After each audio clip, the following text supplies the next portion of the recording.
కొన్ని గాయాలు మన హృదయంలో నుండి తొలగించాలంటే చాలా కష్టం, కానీ ఇంపాసిబుల్ అయితే కాదు. ఒక బాడీ టాటూ ఆర్ట్తో కంపేర్ చేసుకోవచ్చు. వద్దు అనుకున్నప్పుడు రెండింటిని తొలగించినప్పుడే దేవుడు ఒక నూతన క్రియను చేయగలడు. ఎప్పుడైనా టాటూ రిమూవల్ ప్రక్రియ చూసారా? నెమ్మదిగా సెషన్ తర్వాత సెషన్ పాతది క్రమంగా వెలిసిపోతుంది, కానీ ఆ ప్రాసెస్ కొంచెం నొప్పిగా ఉంటుంది. మన జీవితంలో కూడా అలాగే ఉంటుందేమో. మన గతం, మన తప్పులు, మన పశ్చాత్తాపాలు, మనము చేసిన పాత నిర్ణయాలు ఇవన్నీ మన హృదయంలో టాటూ లాగా నిలిచిపోతాయి.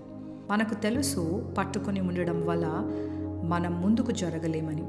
అందుకే యెషయా 43:18-19 దేవుడు చెబుతున్నాడు, పూర్వ వ్యవహారములను జ్ఞాపకము చేసుకొని వద్దు, ఇదిగో నేను ఒక నూతన క్రియ చేయుచున్నాను. హృదయంలో ఉన్న ఆ పాత గుర్తులను దేవుడు తొలగించాలనుకుంటున్నాడు.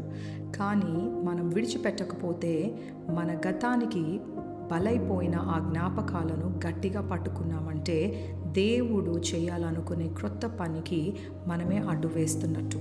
కొన్నిసార్లు దేవుడు మనకు చెప్తున్నాడు, నువ్వు నీ గతాన్ని వదిలిపెట్టు, మిగతావన్నీ నేను చూసుకుంటానని.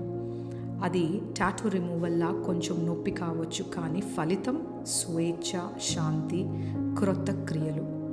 దేవుడు నీతో చెప్పాలనేది ఇదే.